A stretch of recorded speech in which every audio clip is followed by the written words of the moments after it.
Bismillahirrahmanirrahim. Assalamualaikum warahmatullahi wabarakatuh. Alhamdulillah rabbil alamin. Wassalatu wassalamu ala asyrafil anbiya'i wal mursalin.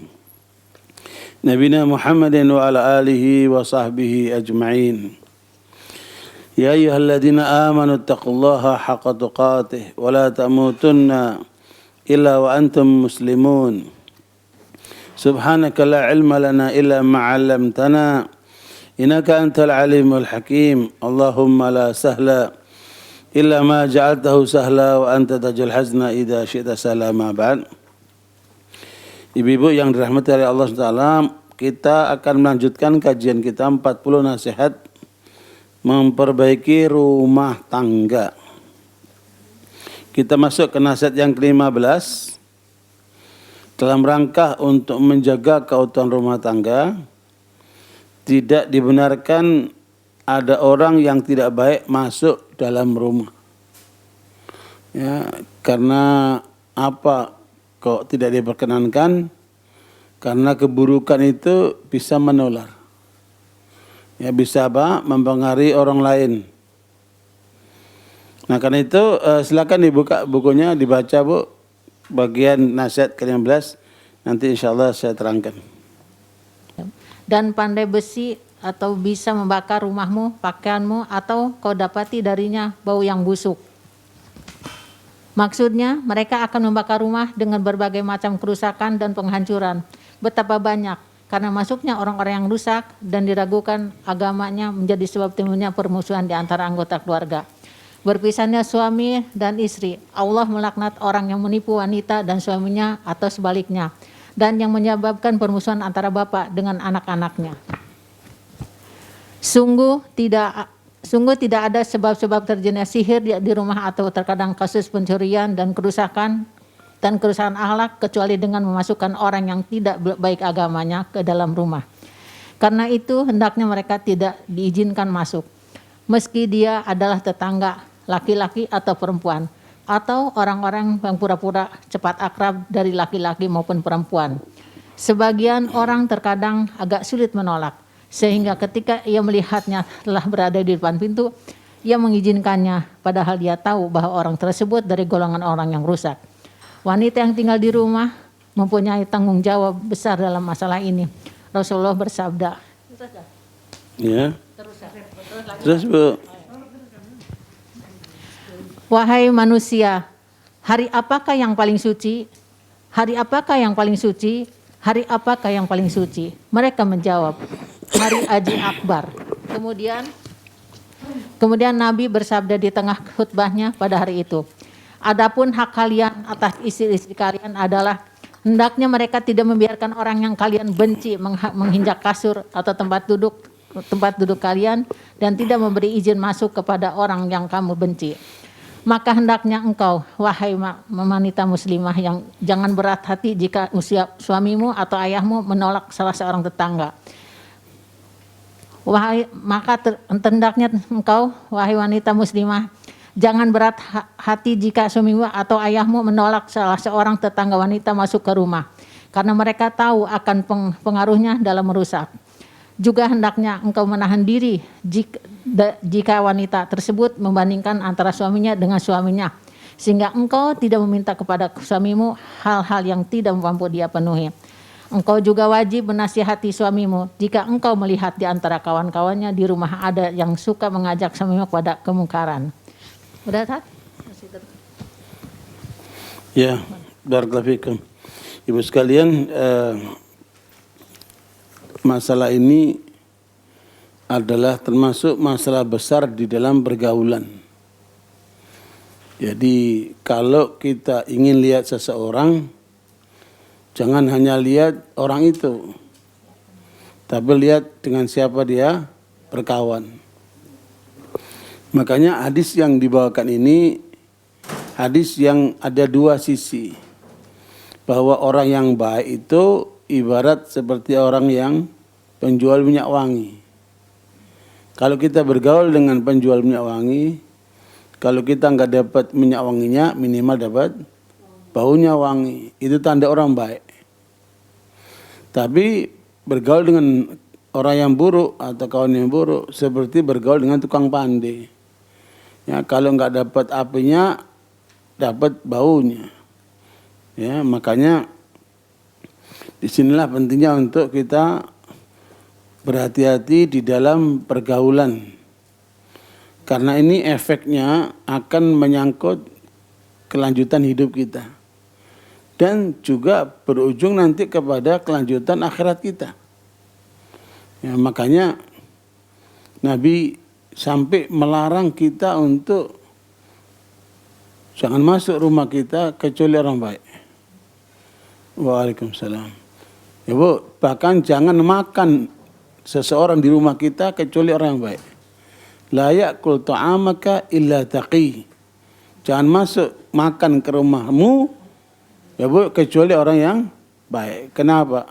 Kalau orang yang baik dikasih makan ya enak nggak enak dia doain. Tapi kalau orang buruk dikasih makan malah ngomel. Ya. Udah nggak didoain kita diomelin.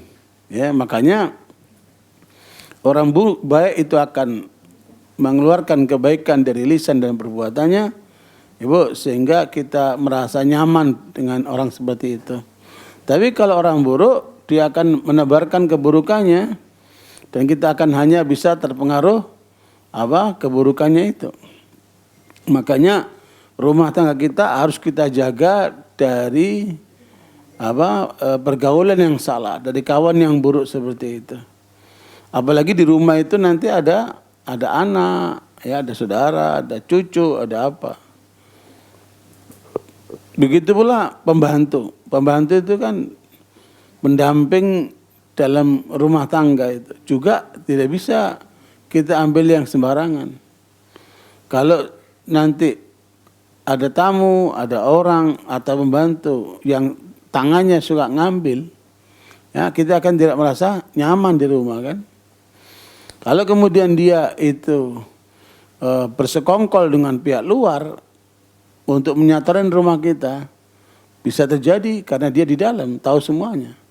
Dan itulah yang terjadi di banyak rumah tangga itu, ketika mereka memasukkan orang yang sembarangan ke dalam rumah itu. Jadilah bencana. Bukan cuma itu Ibu, bahkan terjadi perselingkuhan. Ya kan? Naudzubillah min dzalik. Jadi ketika waktu itu menterinya non muslim ya mengizinkan perginya TKW ke negeri-negeri Arab itu mereka punya maksud untuk merusak rumah tangga Islam di sana. Dan tidak jarang Bu yang dikirim itu wanita-wanita nakal. Memang sengaja untuk merusak di sana. Ya Bu, berangkatlah orang-orang itu. Kan di sana kan perempuan tertutup. Nah, ini karena dia memang polanya nggak benar. Dia keluar kamar mandi terus kembenan. Emang orang Arab ditubruk lah itu. Terjadilah kerusakan rumah tangga.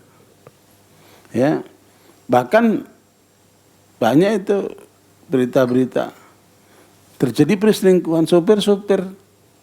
Bukan itu dari Indonesia saja, dari Pakistan, dari India, dari mana-mana. Yang masuk ke rumah tangga terjadi perselingkuhan dengan istri-istri mereka. Di saat suaminya ke kantor atau waktu kosong. Apalagi kemudian ditemukan banyak sekali dari mereka menggunakan sihir, menggunakan mantra-mantra. Menjadikan orang itu kemudian linglung. Sehingga mereka perlakukan tindakan-tindakan seperti itu. Nah makanya di sini pentingnya kehati-hatian kalau rumah tangga ingin utuh. Supaya tidak terjadi kerusakan di rumah kita. Itu baik kawannya suami atau kawannya istri. Ya, atau kawannya anak-anak kita. Makanya atau pembantu kita, itu semua harus kita terseleksi supaya tidak membawa virus ke rumah. Virus itu bukan virus penyakit saja, tapi virus perilaku yang buruk itu. Dan itu dampaknya Bu nanti sampai di akhirat. Ibu lihat surat Az-Zukhruf ayat yang ke-67.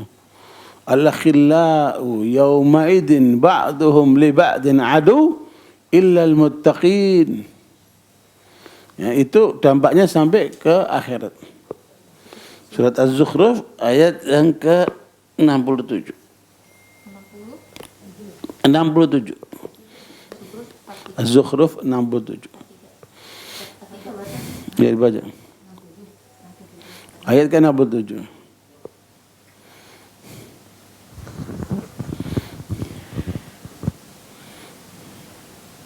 Teman-teman karib pada hari itu saling bermusuhan satu sama lain, kecuali mereka yang bertakwa.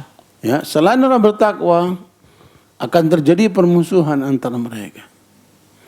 Ya, makanya satu yang lain mengungkapkan, gara-gara kamu saya rusak, gara-gara kamu saya begini, gara-gara kamu kita masuk neraka. Nah, itu akan saling-saling menyalahkan, Ibu. Bukankah banyak kawan-kawan kita yang tadinya baik kemudian rusak oleh kawannya sendiri? Ya Bu, diajak narkoba, diajak selingkuh, diajak apalah itu. Maka disinilah pentingnya menjaga pergaulan dan implikasinya dalam keluarga. Termasuk bagaimana kita menjaga anak-anak kita itu agar tidak bergaul sembarangan, karena akan berpengaruh perilakunya kepada anak kita. Nah, barakallahu analisanya begini, Bu. Bahwa setiap manusia ini ada potensi baik, ada potensi buruk. Ya, Bu ya. Nggak mungkin kita menemukan semua orang baik. Ya. Dalam diri orang itu ada potensi baik, ada potensi buruk. Tetapi yang kita inginkan yang dominan kebaikannya.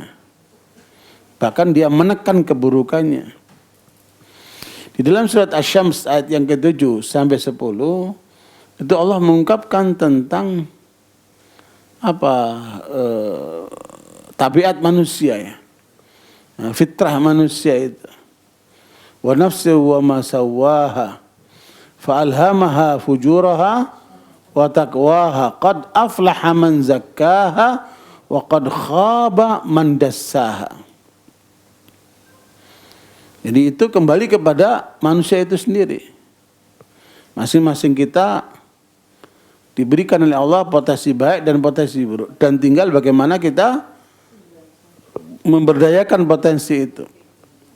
Kalau yang dominan buruknya, buruklah orang itu. Kalau dominan itu baiknya, baiklah orang itu. Maka kendalinya ada pada diri orang itu.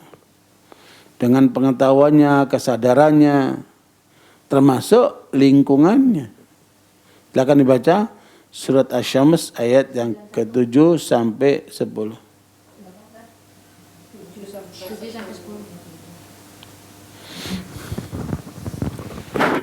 Demi jiwa penyempurnaan ciptaannya, maka dia mengilhamkan kepada jalan kejahatan dan ketakwaannya. Sungguh beruntung orang yang mensucikan jiwa itu.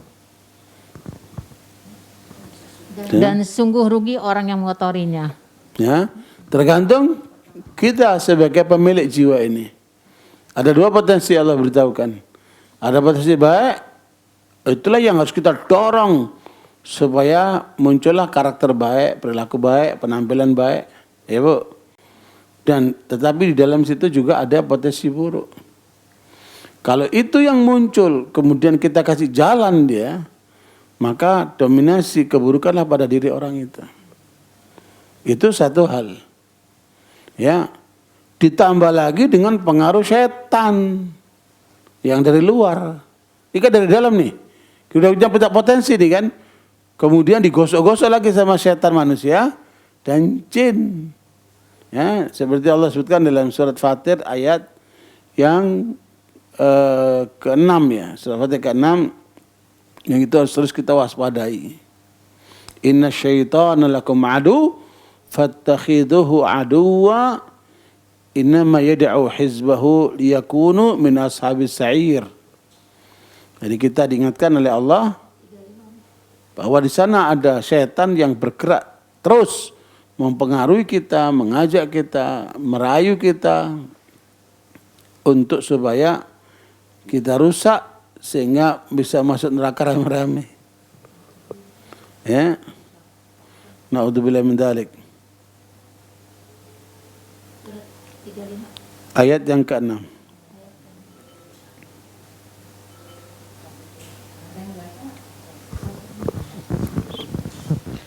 Sungguh setan itu musuh bagimu, maka perlakukanlah ia sebagai musuh. Karena sesungguhnya setan itu hanya mengajak golongannya agar mereka menjadi penghuni neraka yang menyala-nyala. Ya Bu, setan musuh dan kita sadari itu. Berapa lama dia musuhin kita Bu? Ya? Berapa jam sehari? 24 jam Bu.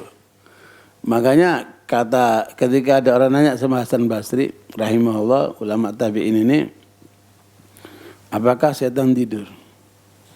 Kata dia, kalau tidur kita bisa istirahat. Setan bergerak 24 jam. Ya, sampai pengajian aja ibu dilus suruh tidur. Ya Bu. Suruh tidur. Supaya nggak dengerin. Ya Bu, tuh nanti khutbah Jumat itu Bu, itu banyak jamaahnya. Bahkan ada yang ngorok Bu. Ya, disuruhnya tidur, udah malam tidur. Ya Bu, nanti pengajian tidur, nanti siangnya tidur melulu ya. Apalagi hujan-hujan begini kan. Memang enaknya tidur ya Bu. Bu, kalau bisa kurangi tidur. Ya, untuk kita gunakan waktunya buat yang baik. Buat ibadah, buat nambah ilmu, buat apa. Buat dakwah, buat apa. Ya. Karena itu ibu sekalian, saya diundang oleh seorang jenderal nginep di vilanya ibu. Bagus vilanya. Di bawah gunung sana. Pas waktu sarapan saya tanya, Bapak buat villa ini buat apa? Ya buat istirahat Pak Ustaz. Lah kan udah punya rumah. Di Jakarta udah punya rumah. Kok bikin villa buat tidur lagi? Bapak hanya menghasilkan iler Pak. Ya, dan ilernya Bapak nggak ada artinya kalau ilernya walet bisa dijual Pak. Ya. Coba kalau Bapak bikin ini buat pesantren. Wah dahsyat. Bapak akan bisa mengalir amalnya, punya jawaban di depan Allah. Ini dia musyawarah sama istrinya. Akhirnya dia setuju Pak Ustaz. Sekarang jadi pesantren. Bila itu jadi pesantren. Nanti saya jadi penasihatnya di situ. Makanya ini orang kalau sadar terhadap masa depannya. Karena masa depan kita apa? Akhirat. Maka jangan cuma mikir dunia saja. Perhatikan itu akhirat kita. Kemarin saya ke Jawa Timur berkunjung ke pesantren. Pesantren ini miliknya politikus. Politikus Jawa Timur. Partai-partai nasional. Muridnya cuma 11 atau 12. Saya bilang kembangkan pesantren ini. Saya punya konsep untuk ajari nanti bagaimana mengembangkan pesantren ini. Bagaimana supaya jadi pusat kader para dai.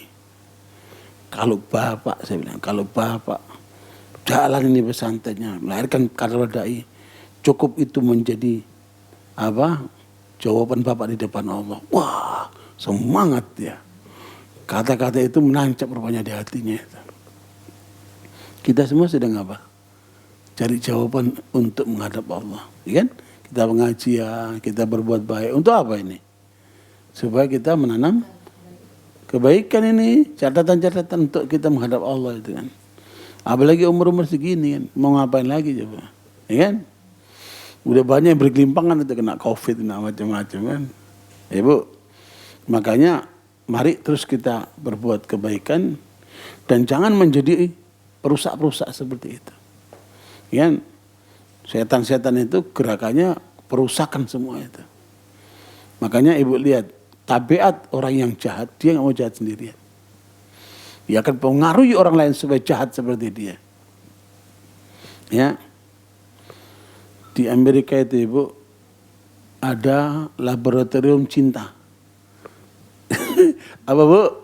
Laboratorium cinta diteliti oleh mereka. 3.000 suami istri yang bagaimana hubungan mereka yang bagus, yang sedang sampai yang tidak bagus sampai bercerai. Itu diteliti oleh mereka. Ya, ternyata dari hasil kesimpulannya Ya, kekacauan rumah tangga terbesar apa ya? Menurut versi mereka ini. Ya, kekerasan rumah tangga. Ngomongnya kasar, tangannya kasar. Itu. Ya, perilakunya kasar. Ya, sikap kasar itulah penyebab rusakin rumah tangga. Bagi mereka, selingkuh nggak masalah. Bagi mereka, minuman keras nggak masalah. Bagi mereka, makan haram nggak masalah. Padahal ini semua sumber kekacauan rumah tangga itu. Ya, termasuk ini membawa kawan yang buruk ke rumah. Nanti dia ngajak nggak benar itu. Tapi menurut mereka justru kekasaran itulah yang menjadi rusaknya rumah tangga itu. Kemudian muncul hal-hal berikutnya yang merusak rumah tangga menurut versi mereka. Apa itu? Egois. Sayang, aku lapar. Ini suaminya bilang sama istrinya, aku lapar. Sama saja sendiri sana. Gimana rumah tangga gitu enak itu coba itu. Bukan diladeni, saya suruh masak sendiri. Ya, subhanallah. Ya. Bahkan ada bilang ini, Bu, you are not my boss. Do buy it yourself. Luar biasa itu. Bukan kamu bos saya, kamu masak aja, makan sendiri. Kalau enggak, beli aja dari warung, restoran, online. Coba gimana rumah tangga kayak gitu mau indah coba. Naudzubillah min dzalik. Egoisme di tengah mereka, terus sikap acuh dan seterusnya itu semua akan menjadi kekacauan. Makanya di dalam Islam itu yang diajarkan apa, Bu? Romantisme. Ya, romantisme itu yaitu apa namanya? Saling menghargai, saling menyayangi, saling berkata bagus, saling memuji. Itu. Ya. Dan termasuk yang terpenting juga Ibu, memahami, menyadari kekurangan dan kelebihan masing-masing. Itu bukan masalah kecil itu. Kalau orang itu hanya perhatikan kelemahannya melulu, wah, banyak masalah nanti itu. Ya Bu, setiap kita punya apa? Kelebihan, punya kelemahan. Nah, setan itu dia tahu di mana kelemahannya, itu yang didorong. Luar biasa setan itu. Karena dia bisa masuk sampai ke pikiran kita, sampai ke darah kita. Luar biasa gerakannya itu. 24 jam Ibu. Sampai kita tidur pun dia datang dalam mimpi-mimpi buruk kan. Itu setan itu. Makanya Allah ingatkan kepada kita, Nabi aja diganggu coba itu. Nabi itu kan orang terbaik, nggak pernah ganggu orang, nggak pernah merugikan orang. Diganggu sama mereka coba. Lihat itu surat Al-An'am ayat 112.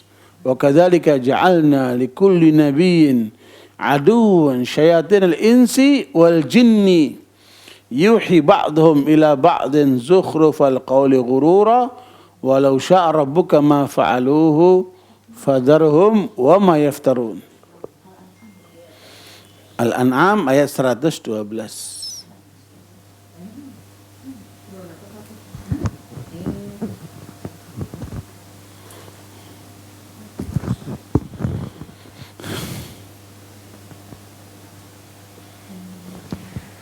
Dan demikian untuk setiap nabi kita menjadikan musuh yang terdiri dari setan-setan, manusia dan jin.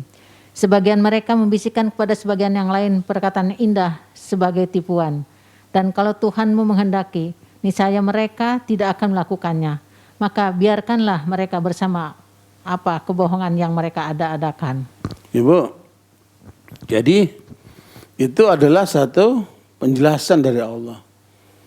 Gerakan setan manusia dan jin. Bukan cuma setan jin aja yang nggak terlihat itu. Yang terlihat pun bekerja untuk merusak kita.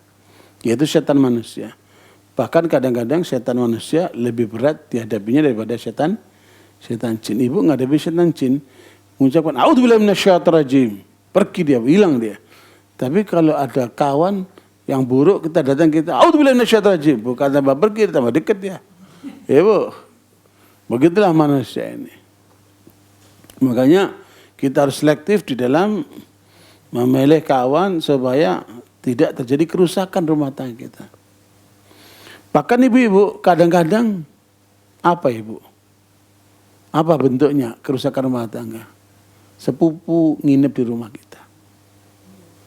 Ya, sepupu laki kita nginep di rumah kita. Ya Bu, dari daerah dari mana? Terus kemudian si suami pergi ke kantor. Sepupu itu dari rumah. Ya kan? Nah, sepupu itu sama istri kita kan? Ya Bu, sepupu itu sama istri kita kan bukan mahram Bu. Nah, makanya Rasulullah ditanya, bagaimana kalau sepupu ya Rasulullah? Kata Rasulullah, alhamu al-maut. Sepupu itu justru yang harus diwaspadai. Jangan sampai terjadi apa-apa di rumah. Itu bisa menghancurkan rumah tangga. Ipar. Ya Bu, ipar nginep di rumah kita. Makanya tidak boleh ipar itu ada di rumah kita sementara kita nggak ada.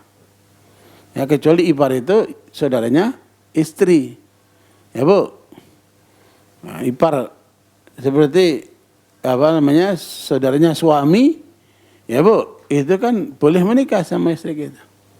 Nah, itu harus diwaspadai betul itu. Ya, pokoknya semua yang dapat menyebabkan kerusakan rumah itu harus dijaga. Makanya bagus kalau ada tamu dikasih ruang di depan, tidak ada akses ke dalam. Ya, di rumah saya bikin gitu. Kalau tamu mau sepupu, mau orang lain silakan nginep di depan. Ada kamar mandinya. Ya, tidak ada akses ke dalam, kita tutup. Gitu. Jadi supaya apa? Aman keluarga kita, rumah tangga kita itu. Itu Ibu, ya. Dan ini bukan cuma dari laki saja, dari perempuan pun sangat dimungkinkan. Itulah peristiwa Nabi Yusuf alaihissalam. Coba lihat surat Yusuf ayat 23 sampai 32 itu. Coba itu, bagaimana godaannya itu. Dahsyat. Padahal perempuan ini sudah punya suami loh Bu. Ya, seperti itu akan banyak terjadi perempuan yang goda suami. Ya Bu. Sebagaimana perempuan yang punya suami goda laki lain coba itu. Itu sangat dimungkinkan karena perempuan sama laki ini ibarat min sama plus Bu. Listrik itu kalau enggak min sama plus enggak nyala itu Ibu, ya. Makanya kalau perempuan sama laki ketemu berduaan yang bukan mahramnya, nah nyala itu. Bu, listriknya terus nyala itu. Ya, konslet kalau enggak ini kan, kalau enggak ada pihak ketiganya itu. Silakan dibaca surat Yusuf ayat 23 sampai 32. Dan perempuan yang dia Yusuf tinggal di rumahnya menggoda dirinya. Dan dia menutup pintu-pintu lalu berkata, marilah mendekat kepadaku. Yusuf berkata, aku berlindung kepada Allah. Sungguh Tuanku telah memperlakukan aku dengan baik. Dan sesungguhnya orang yang zalim itu tidak akan beruntung.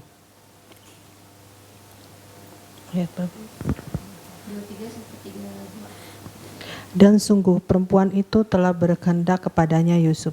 Dan Yusuf pun berkehendak kepadanya. Sekiranya dia tidak melihat tanda dari Tuhannya, demikianlah kami palingkan darinya keburukan dan kekejian. Sungguh dia, Yusuf termasuk hamba kami yang terpilih.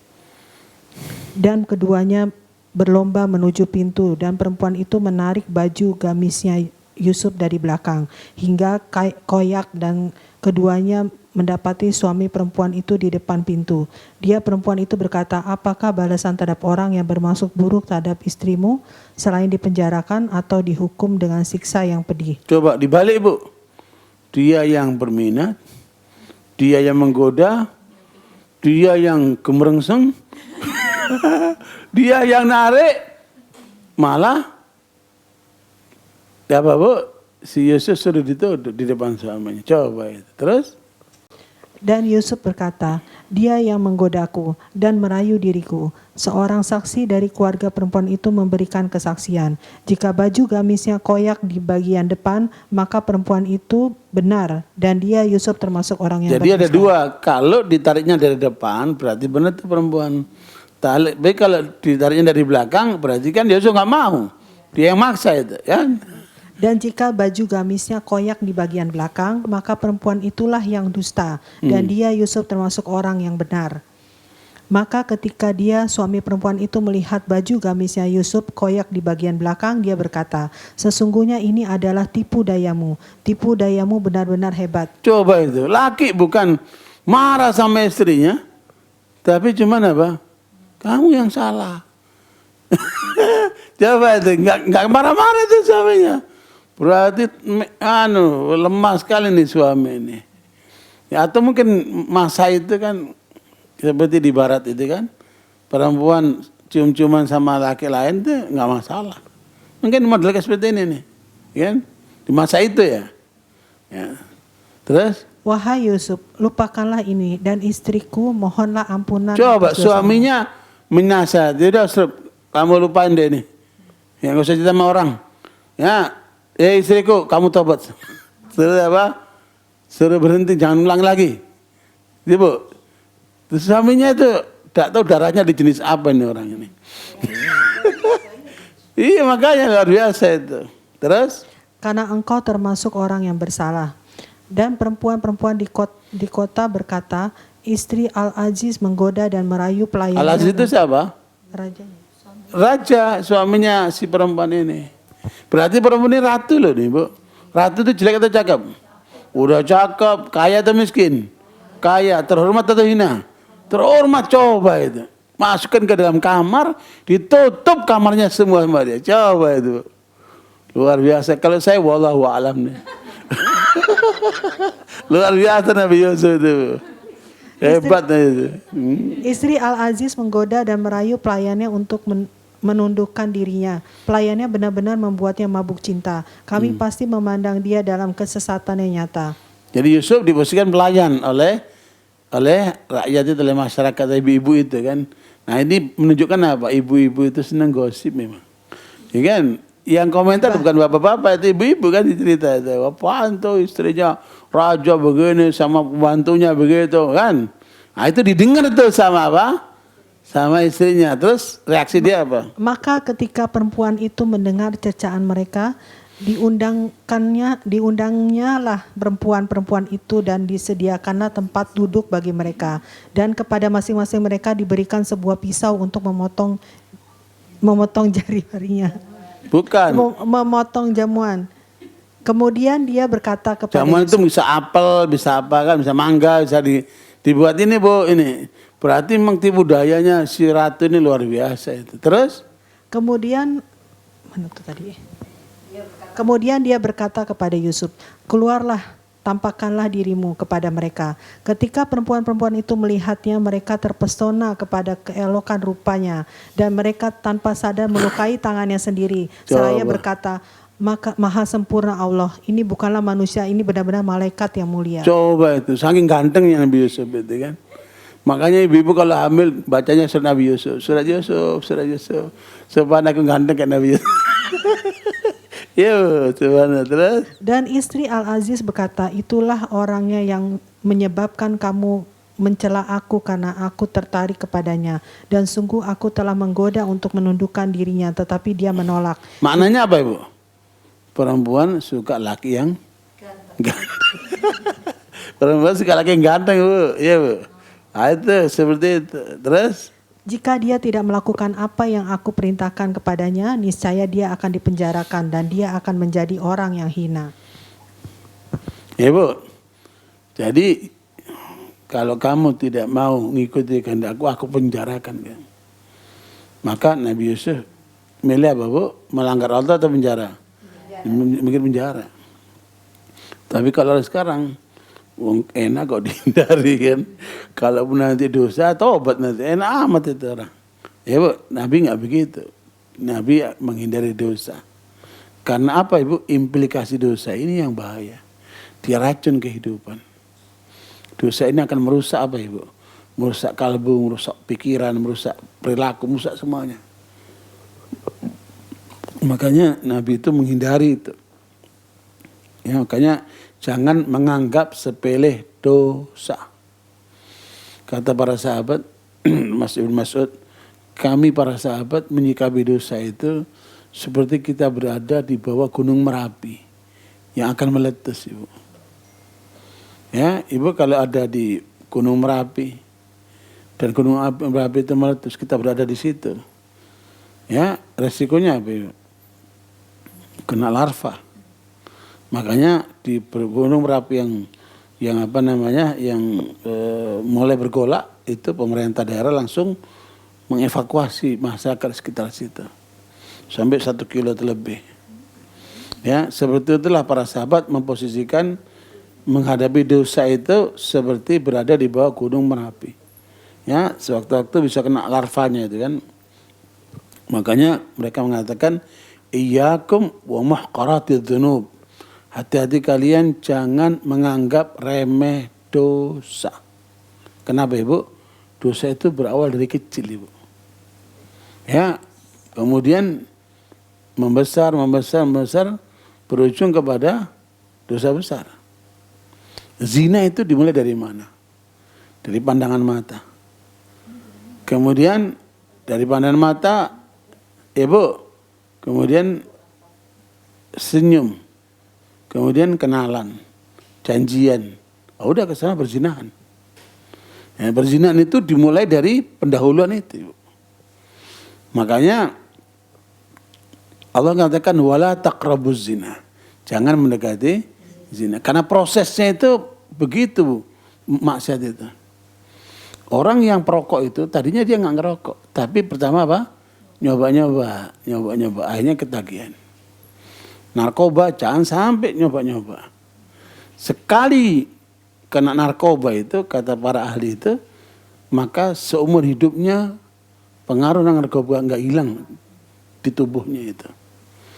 Jadi narkoba nikotinnya atau apanya itu akan menempel di darahnya. Ya, dan akan menjadikan dia ketagihan. Makanya banyak kan artis-artis udah ketangkap masuk penjara keluar, masuk lagi, tangkap lagi, ya kan? Makanya saya nanya sama BNN tuh. Ketika saya datang ke BNN, saya nanya, apakah dangdut itu menjadi pendorong orang untuk melakukan narkoba atau menenggak narkoba? Dangdut, ya. Kata si pimpinan BNN, kok Bapak nanya begitu? Begini Pak, Ratu Dangdut anaknya kena narkoba, Raja Dangdut anaknya kena narkoba juga. Gitu. Jangan-jangan dangdut penyebab mengarah ke narkoba ini. Kata si Bapak itu belum ada penelitiannya Pak katanya. Gitu. Jadi semua yang mengarah ke sana harusnya ditutup. Dan ditemukan penelitian mereka bahwa kebanyakan orang yang nenggak narkoba itu diawali dari rokok. Ya, dari rokok ya meningkatkan sampai ke narkoba itu. Naudzubillah min dzalik. Nah, karena itu barakallahu fikum Ibu sekalian, seluruh rangkaian yang dapat menjadikan kita buruk, baik itu dari diri kita yang harus kita tekan ataupun adanya pengaruh-pengaruh dari luar itu, setan, manusia dan jin termasuk lingkungannya itu yang bisa menyebabkan orang bisa terjerumus. Makanya di dalam hadis riwayat Bukhari ada seorang lelaki yang telah membunuh 99 orang. Ya Bu, 99 orang ini kan bukan main itu Bu, banyaknya kan. Kemudian dia datang ke ahli ibadah. Tuhan, saya sudah membunuh 99 orang. Ada nggak jalan saya untuk bertobat? 99 orang. Satu aja sama seperti membunuh manusia. Apalagi 99. Oh nggak bisa. Dek, dimatiin sekali itu ahli ibadah itu. Ya Bu, jadi berapa? 100. Makanya orang kalau ngomong tanpa ilmu, itu nanti membahayakan dirinya sendiri. Ya Bu, akhirnya dia dibunuh sama si si orang ini. Setelah 100 dia cari orang berilmu Ibu. Ya, ketemulah sama orang berilmu, dia tanya, "Saya telah membunuh 100 orang. Ya Bu, ada nggak bagi saya jalan untuk saya bertobat?" Kata ulama ini, bisa. Kamu bertobat dengan syarat kamu meninggalkan tempat kamu berbuat kejahatan itu. Berarti apa, Bu? Dijauhkan dulu apa? Dari lingkungannya. Hijrah kamu dari tempatmu itu. Tempatmu itu tempat buruk yang mendorong kamu berbuat kejahatan itu. Tinggalkan tempat itu. Dan pergi kamu ke tempat sana orang-orang soleh yang kemudian kamu rubah dirimu, bertobat kepada Allah, tingkatkan imanmu, tingkatkan kebaikanmu, menuju ke tempat sana itu. Ya, Bu. Dan orang itu pun mengikuti nasihatnya, di tengah jalan meninggal dunia. Berebutlah ini antara malaikat yang akan narik dia ke surga sama malaikat yang dia akan narik ke neraka. Sehingga kata Nabi sampai diukurlah dari mulai dia taubat itu untuk menuju ke tempat orang baik itu, atau lingkungan baik itu, mana yang lebih jauh? Ya, apakah ke tempat orang yang buruk itu atau masih sebelum separuhnya gitu. Ternyata orang itu sudah melewati batas, ya, melewati lebih jauh ke daerah orang yang baik itu. Atas dasar itu orang ini diampunkan oleh Allah SWT. Kenapa orang itu disuruh untuk meninggalkan lingkungan itu, untuk pindah ke tempat yang sono? Kenapa, Bu? Karena lingkungan itu bisa mempengaruhi dia kembali lagi untuk berbuat seperti itu. Ya, Bu, makanya syarat orang bertaubat itu ada berapa, Bu? Kalau urusan dengan Allah ada 3, kalau urusan dengan manusia tambah 1 jadi 4. Ibu catat tuh. Ya, Bu, syarat bertaubat supaya diterima oleh Allah dengan taubatan nasuha, ya, agar kemudian melakukan 3 hal terkait dengan Allah dan 1 hal terkait dengan manusia. Yang pertama meninggalkan perbuatan buruk yang dia lakukan. Dia harus meninggalkan perbuatan buruk yang sudah dia lakukan itu. Ya. Yang kedua, menyesali mengapa dia berbuat buruk seperti itu. Kok bodohnya saya kok melakukan seperti itu. Ada penyesalan gitu. Jadi sikap menyesali atas perbuatannya. Yang ketiga, tidak mengulangi lagi perbuatan itu. Tidak mengulang lagi perbuatan itu. Itulah 3 syarat bagi orang bertobat ketika dia sudah terjerumus ke dalam perilaku menyimpang. Ya. Dan Allah Maha Pengampun. Ya, makanya tidak ada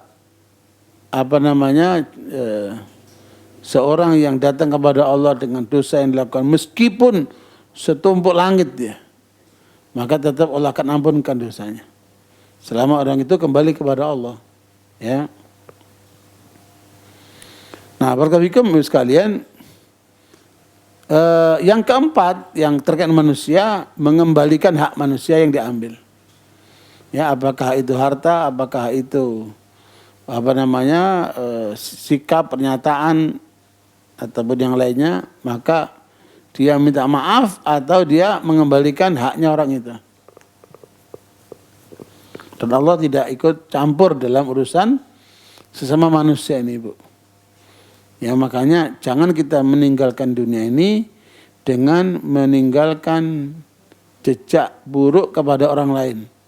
Meninggalkan kezaliman kepada orang lain. Karena itu akan berat sekali. Ya. Nah, barakallahu Ibu sekalian, itulah hal yang penting diperhatikan agar kemudian kita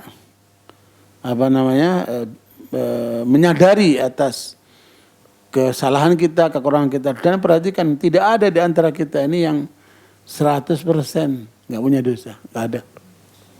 Ya, karena Nabi mengatakan kullu bani Adam khata' wa khairul khata'in at-tawwabun. Ya, setiap manusia ini pasti punya dosa. Apakah lewat kalbunya, apakah lewat matanya, apakah lewat lisannya, apakah lewat telinganya, apakah lewat tangannya, lewat kakinya atau yang lainnya. Ya, Bu. Makanya disitulah pentingnya untuk menyadari, kata Nabi, sebaik-baik orang berbuat dosa adalah yang bertaubat. Makanya kita diajari dalam sehari 70 sampai 100 kali apa, Bu? Untuk bertobat. Termasuk mengucapkan apa? Istighfar. Ya, boleh saja itu untuk orang sunnah, Bu, ya. Ya, untuk orang yang melakukan dosa dia sunnah 2 rakaat. Kapan aja ya? Ya, bisa panjang. Ibu ya. Nah, karena itu barakallahu disinilah pentingnya menyadari untuk tidak bersentuhan dengan dosa. Kenapa, Bu? Karena dosa hanya akan melahirkan kehinaan. Ibu catat tuh, Bu. Kehinaan. Nanti ujungnya kebinasaan. Kalau dia nggak sadar, nggak taubat, maka ujungnya adalah kebinasaan. Ya, jadi dosa itu melahirkan kehinaan dan berujung kepada kebinasaan kalau tidak bertobat. Ya, makanya banyaklah kita bertobat kepada Allah untuk meminta ampunan, ya, dan menyadari atas dosa-dosa kita untuk kita hindari, kita jauhi. Dan yang penting apa, Bu? Berada di lingkungan yang baik. Makanya orang-orang beriman ini, Bu, orang beriman ini, Bu, itu ibarat seperti ikan dengan air. Bagaimana ikan itu ketika dipisah dengan air, Bu? Ngap-ngapan dia. Ya, seandainya di antara kita tergabung dengan kelompok lingkungan milieu yang bejat, yang rusak, apa yang kita rasakan? Tersiksa kita. Ya, ibu nggak ngerokok, bergaul dengan orang-orang ngerokok, apa yang terjadi? Tersiksa kita. Ya, ibu nggak minum minuman keras, berada dengan lingkungan orang minuman keras, tersiksa kita. Ya, ibu nggak mau selingkuh, berada di lingkungan orang selingkuhan semua, tersiksa kita. Jadi orang beriman itu ibarat ikan bersama dengan apa, Bu? Milieu airnya itu. Sehingga ketika dia berada di situ dia merasa nyaman, dia memang itulah lingkungan dia kan. Ya, makanya jangan sampai kita berada di lingkungan yang salah, di milieu yang salah. Termasuk milieu rumah tangga kita jaga betul supaya nyaman dalam kesalehan, dalam kebaikan, dalam ketaatan. Ya, ibu ketika mengambil mantu sembarangan enggak? Enggak. Nyari yang apa? Yang soleh. Karena dia akan menjadi apa? Keluarga kita kan? Seperti itu. Karena itu kehati-hatian di dalam memilih mantu, kehati-hatian di dalam memilih kawan, kehati-hatian dalam memilih lingkungan itu penting sekali. Makanya kita diingatkan oleh Nabi terhadap perempuan cantik tetapi berada di lingkungan yang buruk. Ya, Bu, perempuan cantik tapi berada di dalam lingkungan yang buruk. Karena dia akan terbawa kepada keburukan lingkungan itu. Ya. Makanya jangankan orang baik, Bu, ya. Buah saja kalau berada di lingkungan buah-buah yang buruk, jadi apa, Bu? Jadi busuk dia. Ada buah yang bagus berada di lingkungan buah yang buruk, ikut jadi busuk dia. Ya. Nah, disitulah pentingnya menjaga supaya milieu kita itu terjaga bagus, dan itu yang paling utama adalah rumah tangga kita. Karena di situ kita buat baiti jannat, rumahku surgaku. Jangan di rumah itu ada bencana, jangan di rumah itu ada kegaduhan, jangan di rumah itu ada kekacauan. Apalagi terfitnah dengan orang-orang yang datang ke rumah itu, Ibu. Ibu kenal sama seorang hakim agung di masa Ali bin Abi Thalib. Ya, hakim agung ini Syurih Al-Qadhi namanya. Dia ditanya sama kawannya, seorang ulama juga namanya Sya'bi. Wahai Syurih, kamu terkenal sebagai hakim yang adil di pengadilan. Sampai Ali bin Abi Thalib pernah bersengketa sama Yahudi terkait dengan baju perangnya itu, tetapi Ali sebagai khalifah radhiyallahu anhu tidak punya bukti. Hanya saksi seorang anak dia. Anak tidak bisa jadi saksi bagi bapaknya kan. Karena itu ada ikatan darah itu. Karena nggak ada bukti, maka hakim itu memutuskan baju itu untuk milik orang Yahudi itu. Atas dasar itu kemudian Yahudi ini akhirnya masuk Islam dia. Ya, karena merasa begitu adilnya hukumnya, ketika nggak ada bukti maka dibebaskan demi hukum. Karena dia merasa itu bukan milik dia, akhirnya dingakui. Betapa hebat hukum Islam ini. Maka dikembalikanlah baju perangnya itu. Nah, Syuraih al-Qadhi yang terkenal hakim adil ini, Bu, ditanya oleh Imam Syafi'i, kamu dikenal sebagai hakim yang adil di pengadilan. Bagaimana dengan rumah tanggamu? Kata dia, saya sudah menikah sampai sekarang 20 tahun, tapi kami tidak pernah bergaduh sekalipun. Kami nggak pernah ribut sekalipun selama 20 tahun itu. Waduh, berumah tangga 20 tahun tidak pernah ribut. Hebat ini, Bu. Tapi Nabi Muhammad lebih hebat. Nabi Muhammad itu 24 tahun. 24 tahun sekian bulan menikah sama Khadijah, tidak pernah ribut. Makanya Khadijah itu sayang betul sama Rasulullah kan. Bahkan seluruh hartanya digunakan untuk mendukung perjuangan Nabi Muhammad SAW untuk membawa Islam ini. Sampai Nabi pun mengatakan tidak ada harta yang begitu berkah untuk mendukung perjuangan Islam seperti harta Khadijah. Ya, makanya Barakallahu Ibu sekalian, kemarin saya diwawancari oleh para pemuda, namanya Lucky Path. Ya, dalam wawancara itu saya sampaikan pandangan Robert Kiyosaki dalam Rich Dad Poor Dad. Dari buku Rich Dad Poor Dad ini, Robert Kiyosaki ini orang Amerika keturunan Jepang, ahli keuangan dia. Dalam bukunya dia sampaikan tentang pola orang mencari uang ya. Ada 4 kuadran. Ya, yang pertama polanya itu dengan jadi pegawai. Ya, modelnya orang seperti ini biasanya nggak terlalu banyak duitnya. Yang kedua setengah pegawai. Ya, insinyur, dokter, konsultan. Nah, itu setengah pegawai biasanya lebih banyak daripada si pegawai. Yang ketiga pengusaha, pedagang. Nah, itu lebih banyak lagi hartanya. Bahkan paling banyak dimiliki oleh kelompok ketiga ini. Nah, yang keempat investasi.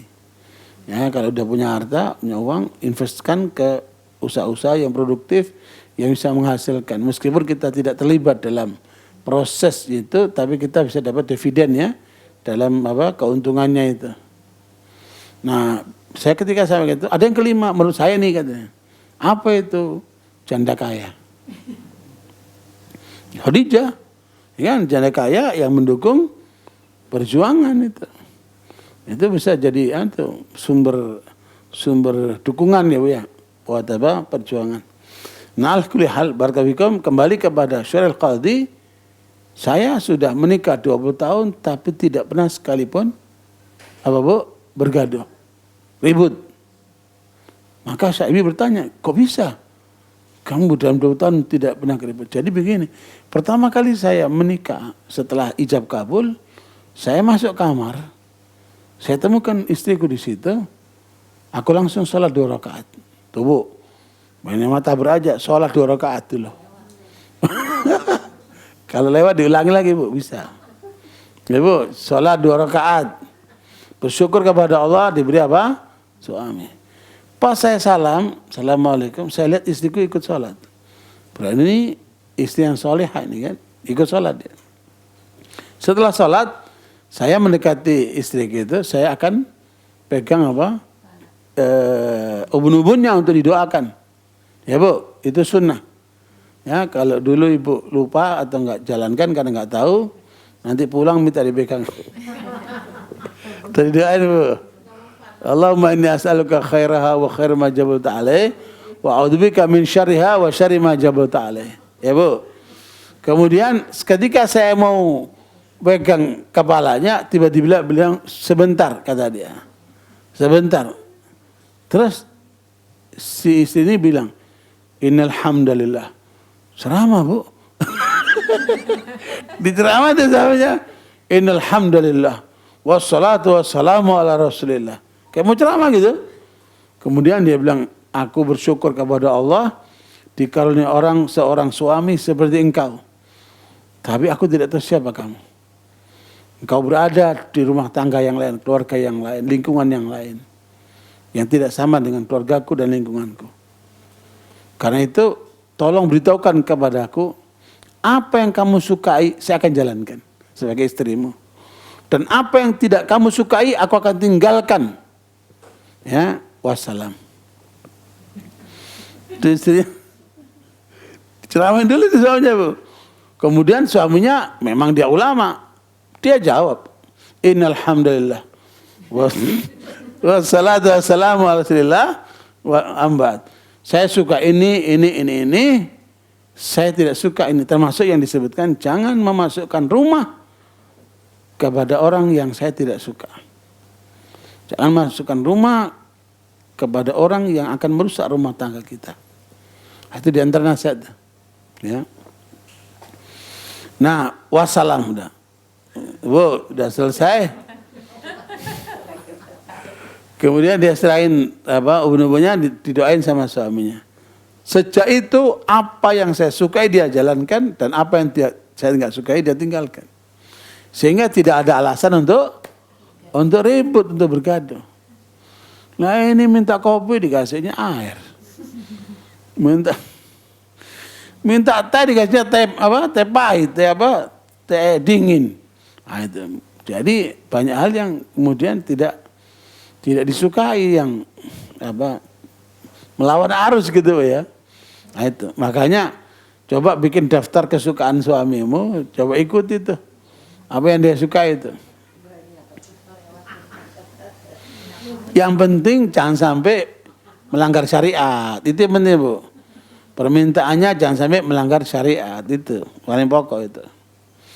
Nah, ala kulli hal itu satu kejadian. Nah, satu kali, Bu, setelah 20 tahun ini, setelah kejadian 20 tahun, cerita ini Syekh Al-Qadhi, setelah 20 tahun kami merasakan hidup rumah tangga yang bahagia, nyaman, tentram.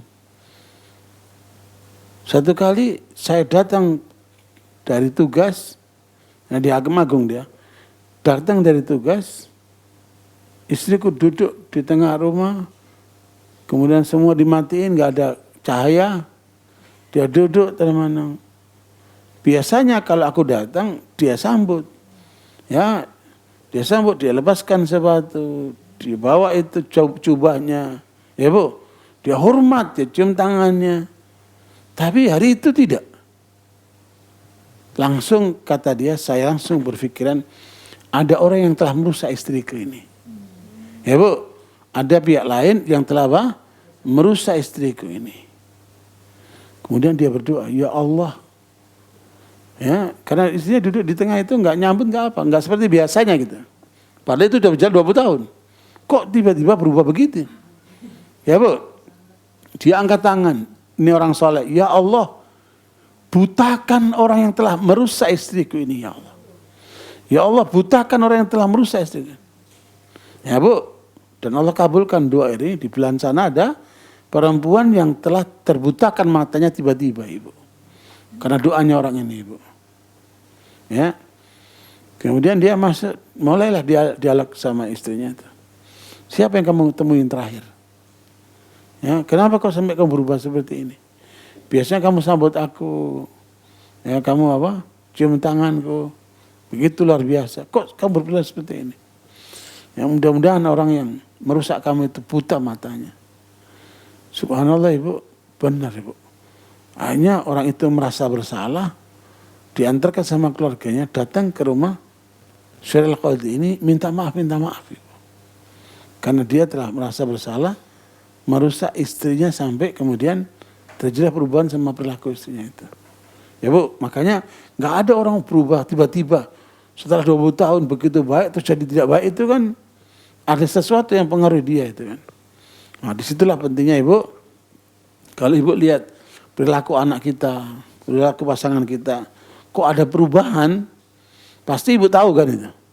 Ada apa ini, kok ada perubahan begini ini? Ya, makanya coba dicek. Kalau perubahannya kepada lebih baik, bagus, alhamdulillah kan. Tapi kalau perubahannya ke arah yang buruk, berarti dia terpengaruh oleh situasi di luar itu. Ya, nah, karena itulah pentingnya tema ini untuk menjadi perhatian kita semua, bahwa jaga rumah tanggamu dari segala hal yang dapat merusak keutuhan rumah tangga itu, terutama disebabkan oleh orang-orang yang buruk. Ya Bu. Dan ini bukan cuman orang-orang yang menampilkan yang penampilan bejat, penampilan rusak. Kadang-kadang ada orang Ibu, kelihatannya baik Ibu. Tapi dia pengkhianat. Ya Bu, dia itu ingkar janji. Ya Bu, dia itu banyak bohongnya. Padahal penampilannya seperti orang baik. Siapa orang yang seperti ini Bu? Siapa orang seperti ini Bu? Nah ini adalah kalau dalam bahasa pohon itu Bu? Parasit, benalu. Ada di tengah masyarakat orang seperti itu. Namanya munafikin. Ya Bu, munafikin ini dia nggak mau rusak sendirian. Ya, dia akan mempengaruhi orang-orang di sekitarnya untuk rusak seperti dia. Padahal tampilannya seperti orang baik. Ini bahaya sekali nih Bu. Ya,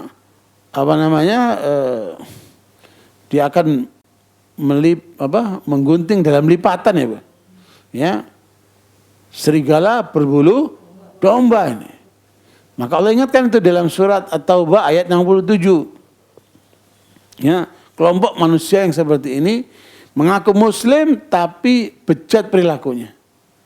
Wal munafiquna wal munafiqatu ba'duhum min ba'd ya'muruna bil munkar wa yanhauna 'anil ma'ruf wa yaqbiduna aydiyahum nasullaha fanasiyahum innal munafiqina humul fasiqun. Gitu. Orang-orang munafik laki-laki dan perempuan satu dengan yang lain adalah sama. Mereka menyuruh berbuat yang mungkar dan mencegah perbuatan yang makruh. Dan mereka menggenggamkan tangannya kikir. Mereka telah melupakan Allah, maka mereka melupakan mereka pula. Sesungguhnya orang-orang munafik itulah orang-orang yang fasik. 5. Tanda orang munafik menurut ayat ini Bu. Berarti orang ini tidak pantas untuk menjadi kawan. Tidak pantas untuk menjadi orang yang masuk ke rumah kita Ibu. Ini identifikasi nih Bu. Jangan sampai ada orang yang seperti ini masuk ke rumah kita. Ya Bu. Dan itu ada di laki dan ada di perempuan. Allah sebutkan gitu Bu. Munafik laki dan munafik perempuan. Berarti ada di tengah kalangan lelaki maupun kalangan perempuan. Orang seperti ini. 5 indikasinya. Dan ini bisa menjadi panduan buat kita untuk menjaga pergaulan kita. Yang pertama, dia nggak suka kebaikan. Ya, bahkan ya'muruna bil munkar, dia nyuruh ke yang munkar, ngajaknya nggak benar. Ya Bu, ngajaknya kepada perilaku yang nggak benar dia. Ya, ngajak ke perjudian, ngajak minuman keras, ngajak pergaulan bebas, ngajak hal-hal yang negatif lah. Munkar itu Bu, buruk menurut agama dan akal. Kalau buruk menurut agama, pasti buruk menurut akal. Tapi buruk menurut akal belum tentu buruk menurut agama. Umpamanya, dia datang ke kita. Ngapain sih lo? Pakai jilbab melulu. Ya, apa bahasanya mereka Bang? Apa namanya? Nggak modern. Ya, jadul. Lepasin itu. Udah nanti aja kalau pengajian pakai jilbab sekarang, lepasin tuh jilbab. Kita jalan-jalan yuk. Kita ke kafe, kita apa. Ini manusia buruk ini, seperti ini Bu. Ya berarti apa? Dia ngajak kepada kemungkaran. Ya, meskipun tampilannya mungkin pakai rok panjang, tapi kemudian rambutnya terbuka. Itu menurut akal mungkin baik, tapi menurut agama itu buruk. Jadi mungkar itu semua yang buruk menurut agama dan akal. Apa saja? Semua yang buruk untuk agama dan akal itulah kemungkar itu. Nah orang munafik ini, ya Bu, orang ngaku muslim, kelihatan orang baik itu, dia akan ngajaknya kepada yang buruk-buruk dia. Maka waspadai orang seperti ini. Ngajak ke konser, ngajak ke apa itu. Ya Bu, hindari orang seperti ini. Yang kedua, tanda kedua, dia nggak mau yang baik-baik. Ngapain lu pengajian? Lu. Orang pengajian malah dihalangi sama dia. Nggak mau dia kebaikan. Ya. Apa bahasa mereka itu biasanya itu? Udah zaman begini masih pengajian melulu. Bu, orang seperti ini hati-hati. Dia nggak mau kebaikan dia. Diajak sedekah nggak mau. Diajak ini nggak mau. Diajak kebaikan nggak mau dia. Ya. Ini yang kedua, dia nggak mau kebaikan. Yang ketiga, pelit. Untuk kebaikan itu pelit ya. Untuk kemaksiatan dia bisa jor-joran Ibu. Ya, untuk kemaksiatan bisa jor-joran ya. Tapi untuk ketaatan, untuk kebaikan dia pelit ya. Ya. Kemudian yang keempat, dia lalai sama Allah. Nggak tahu waktu sholat, ya Bu. Nggak tahu waktu silaturahmi, pokoknya dia lalai dalam kehidupannya itu. Orang yang lalai, maka Allah lalaikan dia dengan dirinya sendiri. Maka orang itu akan melakukan banyak tindakan-tindakan amoral. Ya, dalam kondisi sulit seperti ini, masih korupsi coba itu. Itu kan amoral banget itu kan. Itu kenapa? Itu. Orang itu lupa dengan Allah. Maka Allah lupakan dengan dirinya sendiri. Ya, makanya itu Allah ingatkan Ibu dalam surat Al-Hasyr ayat 18, "Wala takunu kalladzina nasullaha fa ansahum anfusahum ulaika humul fasiqun." Surat Al-Hasyr ayat 19.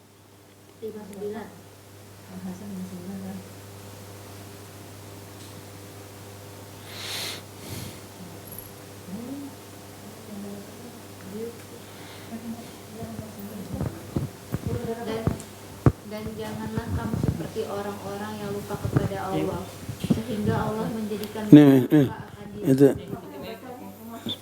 biar itu didengar sama yang di YouTube, youtuber didengerin. Dan janganlah kamu seperti orang-orang yang lupa kepada Allah, sehingga Allah menjadikan mereka lupa akan diri sendiri. Mereka itulah orang-orang fasik. Ya, ketika orang lupa sama Allah, Allah lupakan dia sama dirinya sendiri. Akhirnya apa? Nabrak-nabrak dia. Nabrak-nabrak yang haram, yang wajib diabaikan, yang dilarang dikerjain. Begitu perilakunya. Dan itu akan berujung kepada apa Ibu? Penderitaan hidupnya yang gelap gulita. Dan akhirnya akan menderita dia. Surat Toha 124-125. Faman a'rada an dzikri fa inna lahu ma'isyatan dhanka wa nahsyuruhu yaumal qiyamati a'ma qala rabbi lima hasyartani a'ma wa qad kuntu basira qala kadzalika atatka ayatuna fanasitaha wa kadzalika al-yauma tunsa.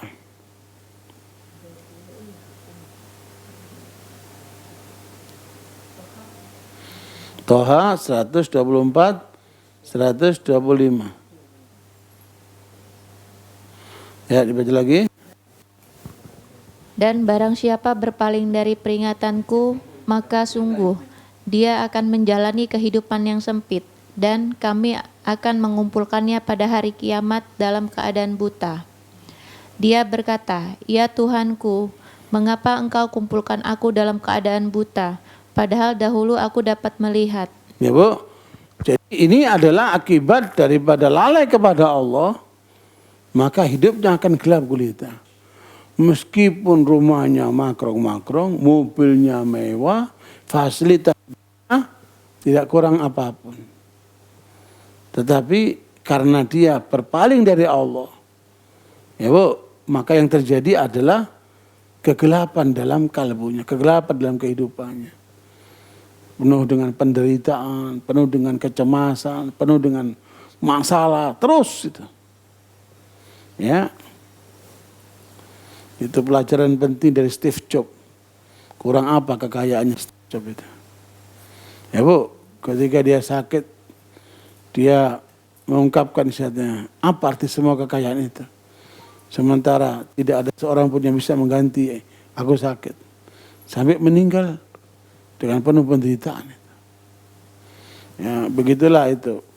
Christine Onassis itu yang dengan kekayaannya bisa untuk 7 turunan. Tapi meninggal dengan bunuh diri. Kenapa? Karena dia merasa tidak bahagia. Jiwanya kosong. Empty soul. Ya, empty soul. Jiwanya kosong. Makanya jangan lupa itu adalah yang terpenting dalam hidup ini. Mengisi jiwa ini Ibu. Jangan sampai kosong dia. Ya. Tapi orang beriman beda. Surat Ar-Ra'd ayat 28. Alladzina amanu wa tatma'innu qulubuhum bi dzikrillah. Ala bi dzikrillahi ma'innul qulub. Makanya perhatikan isi kalbu ini. Jangan hanya perhatikan isi kantong. Ya Bu, kita banyakkan memperhatikan isi kantong, tapi kurang perhatikan isi kalbu itu. Meskipun penting juga isi kantong gue ya. Ya boleh, tapi jangan lupakan itu kalbu. 28, arah 28. Ya Bu. Yaitu orang-orang yang beriman dan hati mereka menjadi tentram dengan mengingat Allah. Ingatlah, hanya dengan mengingat Allah hati menjadi tentram. Hasbunallah wa ni'mal wakil, ni'mal maula wa ni'mal nasir. Udah banjir, udah kena longsor, udah kena tsunami, baru nyebut nama Allah. Nah, tadinya kamu kemana? Ya Bu. Makanya ingat itu. Surat Al-Ankabut ayat yang ke-40. Wa kullan akhadna bidhanbihi faminhum man arsalna alaihi hasibah wa minhum man akhadathu as-sayhah wa minhum man khasafna bil ard wa minhum man aghraqna wa ma kana Allahu liyadhlimahum walakin kanu anfusahum yadhlimun. Surah Al-Ankabut ayat 40. Itu akibat orang yang lalai kepada Allah berujung dengan penderitaan. Itu di dunia, apalagi nanti di akhirat. Kan? Ya Bu. Maka masing-masing mereka itu kami azab karena dosa-dosanya. Di antara mereka ada yang kami timpakan kepada hujan batu kerikil, ada yang ditimpa suara keras yang mengguntur, ada yang kami benamkan ke dalam bumi, dan ada pula yang kami tenggelamkan. Allah sama sekali tidak hendak menzalimi mereka, akan tetapi merekalah yang menzalimi diri mereka sendiri. Maknanya apa? Jangan salahkan kecuali diri sendiri. Karena Allah nggak pernah zalim. Allah berikan kita sebagai manusia sebaik-baik bentuk. Ya Bu, kita dikasih DNA ini Bu, menurut penelitian profesor di Jepang. Ini dahsyat kemampuan manusia. Yang sekarang ini sudah melahirkan kemajuan sedemikian rupa. Bahkan Cina sudah bikin matahari buatan. Sekarang Korea Selatan. Ya Bu, begitulah kemajuan dunia ini. Itu hanya menggunakan potensi manusia 5-6% saja Ibu. Jadi manusia ini baru menggunakan potensi kemampuannya berapa Bu? Hanya 5-6%. Masih tersisa gitu besar potensi dalam diri manusia. Makanya kita ini diciptakan Allah ini hebat Ibu. Laqad khalaqnal insana fi ahsani taqwim. Allah ciptakan sebaik-baik bentuk. Makanya jangan cuma buat makan, molor. Ya Bu, otak ini hebat, jiwa manusia ini dahsyat. Ya Bu, makanya potensi kita harus kita dorong untuk menjadi sesuatu yang bermanfaat, yang bernilai seperti itu. Ya Bu ya. Alhamdulillah itu yang keempat tadi Bu, dari ayat yang ke-67 surat At-Taubah tadi. Yang kelima, ya orang munafik itu yang tampilannya baik tadi itu ternyata suka melanggar dia. Ya, fasik itu artinya suka melanggar. Orang fasik itu orang yang suka melanggar. Ya, itu di surat As-Sajdah ya, surat As-Sajdah itu Allah sebutkan afaman kana mu'minan kaman kana fasiqa la yastawun. Amma alladziina aamanu wa 'amilus salihati falahum jannatul ma'wa nuzulan bima kanu ya'malun wa amma alladziina fasaqu fama'wahumun nar. Surat As-Sajdah. Ya Bu, silakan Bu. Ya, ayat 28 apa ya? Ya. Ini As-Sajdah ayat yang ke-18, bukan 18 sampai ayat 20. Maka apakah orang yang beriman seperti orang yang fasik, kafir? Mereka tidak sama. Adapun orang-orang yang beriman dan mengerjakan kebajikan, maka mereka akan mendapat surga-surga tempat kediaman, sebagai pahala atas apa yang telah mereka kerjakan. Dan adapun orang-orang yang fasik, kafir, maka tempat kediaman mereka adalah neraka.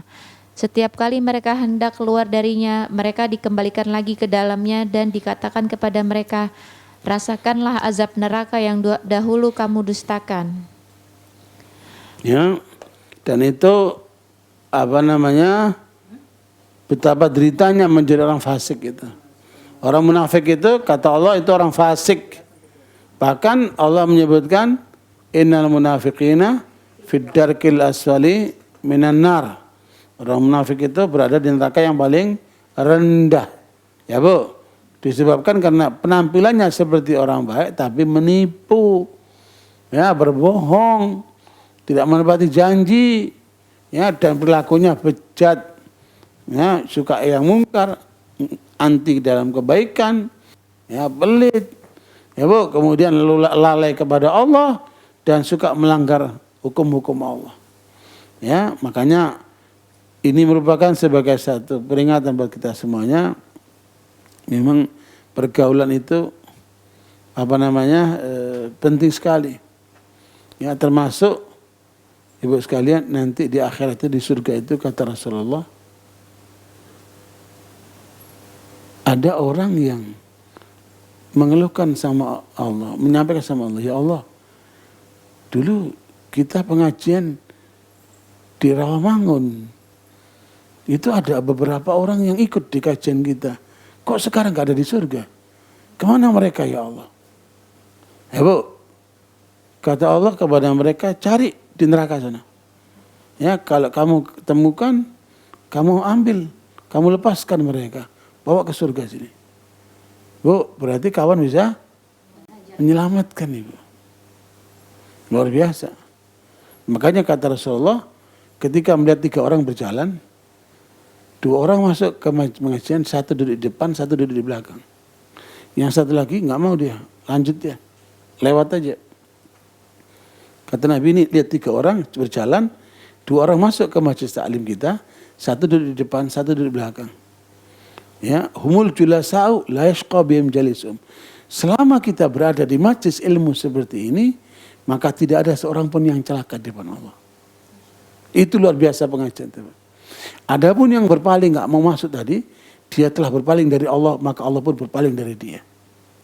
Ya, makanya biasakan kita berada di majelis-majelis taklim untuk menambah ilmu supaya kita lebih dekat kepada Allah. Bukan malah kita majelis taklim tapi tambah banyak ngomongin orang, tambah banyak maksiatnya, tambah banyak nggak benernya, itu berarti nggak berkah ilmunya itu. Ya, justru kita berada di majelis taklim, kita belajar ilmu agama ini supaya menjadi lebih baik lagi, supaya lebih soleh lagi, kan gitu Bu. Dan kita sebenarnya ngapain ini Bu? Cari tiket menuju surga itu. Karenanya dimanapun kita berada, termasuk di rumah-rumah kita harus kita jaga, kita kawal. Sebagaimana nasihat yang ke-15 tadi itu, supaya jangan masuk rumah kita kecuali orang yang soleh. Ya, suaminya, istrinya, anaknya, pembantunya, tamunya. Ya Bu, siapapun yang masuk rumah kita supaya kategori orang yang bertakwa, supaya tidak mempengaruhi keburukannya kepada keluarga kita. Saya kira itu Bu, kita lanjutkan dengan diskusi kalau diperlukan karena ini hari Jumat, lagi kita Jumatan. Ya, silakan, mungkin ada dari YouTuber juga bertanya.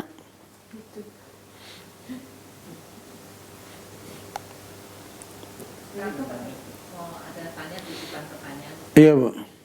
Kalau apa namanya?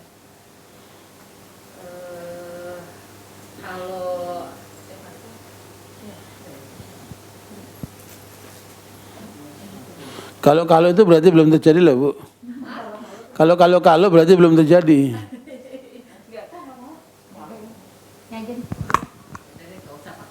Itu biar kedengaran. Ibu kan artis jadi kedengaran sama YouTuber itu. Ada teman, jadi dia itu dengan suaminya udah ada pernyataan berantem lah gitu sama suami gitu, Ustadz. Terus suaminya bilang kata apa ya, 2 kali sih Ustadz, dia mau pergi sama, kalau nggak salah apa ya, sama cerai pernyataan gitu. Nah itu maksudnya itu udah termasuk cerai. Pergi atau cerai? 2 kali. Itu, Hah? kalau nggak 2 kali deh, 2 kali, iya. Dua 2 kali apa? pergi dan cerai gitu loh. 2 hari?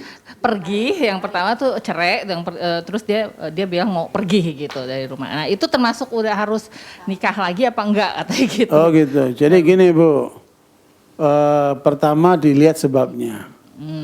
Mengapa dia berkata seperti itu? Gitu. Ketika dia mengatakan cerai itu sebabnya apa? Gitu.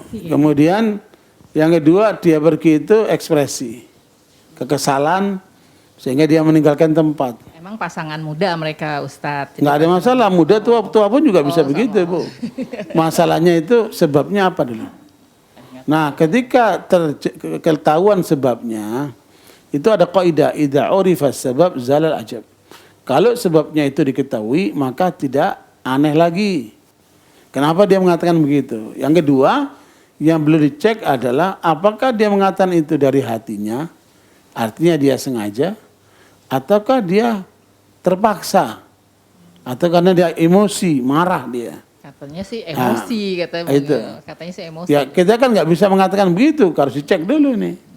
Ya si laki itu harus dicek dulu, jangan menurut versi kita, karena yang ngomong kan bukan kita, yang ngomong siapa? Si laki itu kan. Maka itu harus dipastikan dari laki itu, dia ngomong benar atau dia emosi saja. Ya, kalau benar dari hatinya dia ingin mencerai istrinya, maka itu jatuh.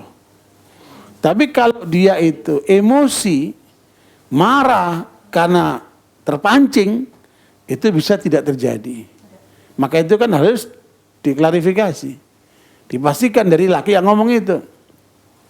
Kemudian kenapa dia meninggalkan rumah? Berarti dia serius nih. Kemungkinan dia betul-betul mau menceraikan. Kenapa dia tinggal di rumah? Dia hanya ini aja, apa sih, kayak ngertak gitu loh bangun tinggal. Keliru. Makanya kita ingatkan kepada yang tidak terjadi. Kalau terjadi nih, yang tidak terjadi. Kalau ada keributan suami istri, jangan meninggalkan rumah. Baik laki maupun perempuan. Jangan meninggalkan rumah. Sebab ketika meninggalkan rumah, di situ setan bermain. Di situ akan menjadi besar masalahnya. Apalagi cerita sama orang lain. Seandainya terjadi betul, ya Bu, dengan perginya dia itu bisa jadi bukan emosi, dia serius itu. Tapi nggak pergi sampai sekarang, Ustaz. Ngancam aja. Ngancam gitu loh. Lucunya dia nggak pergi. Ya, gitu. berarti itu kan gertak sambal aja. Iya, makanya. Nah, itu. Cuma maksudnya yang pengen dia sebentar tahu. ini. Oh, iya. Jadi setelah dia melakukan itu, kemudian nyesel nggak dia? Ya, nyesel nggak dia? Kalau enggak, berarti memang dia serius tuh. Dia mau ceraikan. Nah, kalaupun jatuh cerai, udah saya cerai kamu, ya Bu, maka dia jatuh cerai, tapi dikasih waktu 3 bulan. Suami istri ini untuk memastikan dia ini serius nggak dengan cerainya itu, dikasih waktu oleh syariat 3 bulan. Ya, dan penting diketahui juga yang ketiga tadi. Jadi yang pertama itu apa motifnya, yang kedua kenapa terjadi itu. Yang ketiga terkait dengan kalau orang cerai itu dalam keadaan bersih nggak itu istri? Kalau istrinya lagi nggak jatuh Ibu. Nah, itu dicek juga itu. Pada waktu si suami menceraikan itu, istri dalam kondisi bersih atau Kalau itu nggak jatuh, ya. Nah, setelah kemudian taruhlah dia dalam keadaan bersih, dia sungguh-sungguh, ya Bu, dia mungkin awalnya marah, akhirnya dia benar-benar dia menceraikan istrinya, umpamanya. Wallahu a'lam, itu kan perlu dicek deh, klarifikasi itu. Terus apa yang terjadi? Dikasih waktu 3 bulan, masa bersih 3 bulan. Suami istri itu tidak boleh meninggalkan rumah, tinggal bersama 3 bulan dalam posisi suami sudah mencerai istrinya. Paham Bu?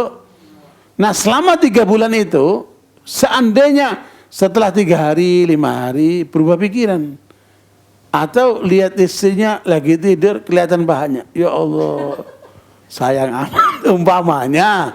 Ya Bu ya, ini namanya orang tidur kan. Bu, dia tertarik Bu. Dia tertarik terus ngerayangin tuh istri terus sampai terjadi hubungan suami istri. Ya Bu, maka cerainya jatuh dan batal. Ya Bu, tapi dihitung satu. Talak satu, jatuh talak satu. Jadi dengan adanya hubungan suami istri itu, maka cerainya sudah batal. Tetapi harus disaksikan oleh dua orang. Dia tadinya mencerai istrinya, karena terjadi hubungan, maka kembali suami istri seutuhnya, dengan itu jatuh satu. Kalau satu tuh harus nggak apa-apa ya maksudnya. Ya masih, artinya satu catatan cerai itu sudah satu. Kalau sampai terjadi 3 kali seperti ini, maka tidak bisa balik lagi tuh suami istri, harus menikah dengan lelaki lain tuh perempuan. Begitu Ibu. Jadi masih dikasih kesempatan untuk kembali. Tapi ketika sampai 3 bulan selesai, tinggal serumah, nggak boleh keluar, tinggal serumah. Sampai 3 bulan masa suci itu, ternyata si laki sungguh-sungguh menceraikan istrinya, dia nggak mau balik lagi. Setelah 3 bulan pisah ranjang, pisah rumah, ya Bu, jatuh satu dan tidak boleh kembali mereka berhubungan kecuali dengan nikah yang baru. Jelas Bu? Ya, berarti sekarang sih udah baik-baik aja mereka Ustaz, jadi aman-aman aja deh, nggak apa-apa ya Ustaz. Ya bukan nggak apa-apa, makanya kalau aman-aman terjadi hubungan suami istri, ya Bu, kalau benar itu cerainya, maka dia harus disaksikan 2 orang. Saya sudah menceraikan istriku ini, sekarang aku kembali lagi dengan dia, dan disaksikan oleh 2 orang bahwa dia telah jatuh cerai satu. Simpenlah itu, ya Bu, sebagai satu bukti. Kalau nanti cerai lagi kedua, berarti peristiwanya seperti itu. Makanya jangan mudah mengatakan cerai, karena itu akan cerai. Kalau sampai 3 kali, ya Bu, sampai 3 kali, maka kalau terjadi lagi tidak bisa kembali suami istri. Itu namanya cerai 3, talak 3 namanya. Ustadz, ada titipan pertanyaan. Apakah bulan Rajab dosa kita akan dilipat gandakan, atau kita cari pahala akan dilipat gandakan juga? Ya, itu ada dalam surat At-Taubah ayat 36. Surat Taubah 36 Allah katakan, inna iddata syuhuri indallahi 12 syahran fi kitabillah yawma khalaqas samawati wal ardi minha 4 hurum. Dzalika ad-dinul qayyim fala tadlimu fihinna anfusakum wa qatilul musyrikina kafatan kama yuqatilunakum kafah wa'lamu annallaha ma'al muttaqin. Sesungguhnya jumlah bulan menurut Allah adalah 12 bulan, sebagaimana dalam ketetapan Allah pada waktu Dia menciptakan langit dan bumi. Di antaranya ada 4 bulan haram. Itulah ketetapan agama yang lurus. Maka janganlah kamu menzalimi dirimu dalam. Nah itu larangan itu Bu. Jangan menzalimi dirimu dalam bulan-bulan suci itu, Dalam termasuk bulan Rajab itu. Karena dilipat gandakan itu Bu. Dan perangilah kaum musyrikin semuanya sebagaimana mereka pun memerangi kamu semuanya. Dan ketahuilah bahwa Allah beserta orang-orang yang takwa. Jadi 12 bulan itu dari Muharram sampai Dzulqa'dah. Sampai Dzulhijjah. Muharram sampai Dzulhijjah. Ada yang hafal enggak? Bulan-bulan haram, bulan-bulan Bu, bulan lah, bukan matahari Bu. Januari, Februari sampai Desember itu dasarnya adalah matahari. Beda Bu. Jadi yang aneh kita bilang bulan tapi dasarnya matahari. Januari sampai Desember itu matahari bukan bulan. Kalau bulan itu adalah Muharram, Safar, Rabiul Awwal, Rabiul Tsani, Jumadil Ula, Jumadil Tsaniyah, Rajab, Sya'ban, Ramadan, Syawal, Dzulqa'dah, Dzulhijjah. Itulah 12 bulan dalam Islam yang diakui oleh Allah SWT. Nah, di antara 12 bulan itu ada 4 bulan suci. Apa saja itu? Dzulqa'dah, Dzulhijjah, Muharram, dan Rajab. Dzulqa'dah, Dzulhijjah, Muharram, dan Rajab. Ini adalah 4 bulan suci. Di mana dalam bulan suci ini tidak boleh ada perang. Bu, tidak boleh ada keributan suami istri. Ya Bu, tingkatkan amal soleh, jangan ada dosa. Karena amal soleh itu dilipat gandakan, dosa pun seperti itu. Ya Bu ya. Makanya ada larangan itu. Jangan kamu berbuat zalim dalam bulan-bulan suci itu. Ya, karena keutamaan bulan suci itu. Nah, ini Rajab salah satunya Ibu. Gitu. Barakallahu fikum.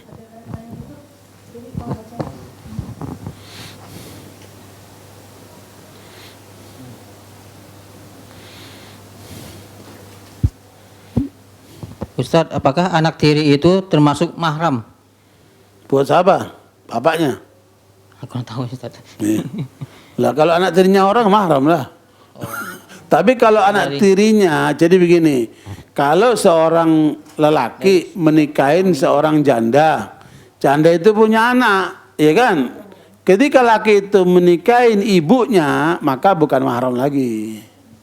Ya kan? Anak itu sudah menjadi anaknya. Kenapa? Ibunya sudah jadi istrinya. Cuman seringkali banyak, atau bukan banyak, seringkali ada orang-orang yang karena tidak ngerti hukum, ya kan, anak tirinya diembat juga coba itu. Ngaco itu anaknya itu. Meskipun tidak sedara, tapi dia sudah menjadi anaknya karena ibunya sudah menjadi apa? Istrinya, gitu. Hanya saja dia bukan wali. Bapak tiri itu bukan wali.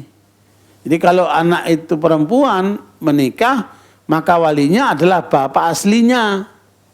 Kalau bapak aslinya meninggal, maka walinya adalah saudaranya. Kalau sudah meninggal, maka pamannya. Kalau enggak, maka wali hakim. Gitu. Jelas? Allah barik fikum. Cukup? Iya, Bu. Sebentar, banyak boleh juga, Bu.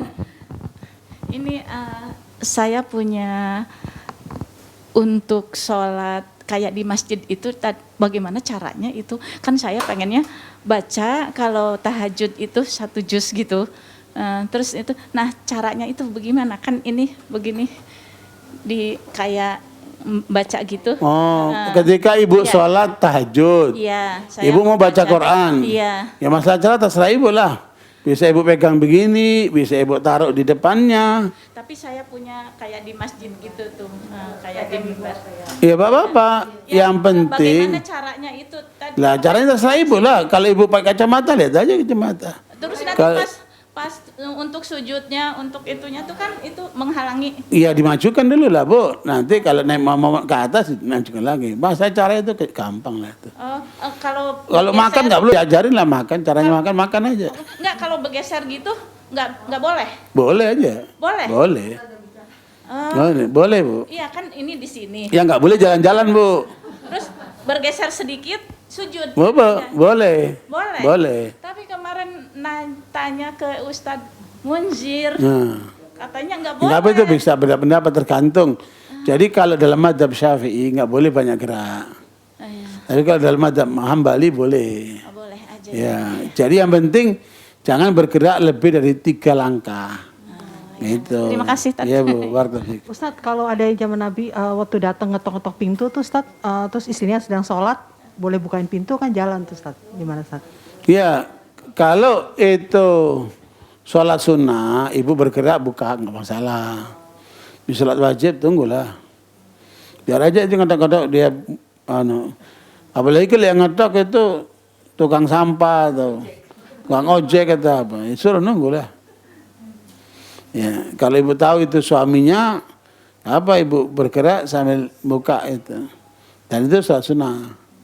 Ya, makanya kalau mazhab Syafi'i itu melarang bergerak lebih daripada 3 dalam satu rukun, ya. Oke, cukup Bu ya. Nanya lagi? Ya, Pak Ustadz Oke. mau nanya. Kalian mau nama ceramah?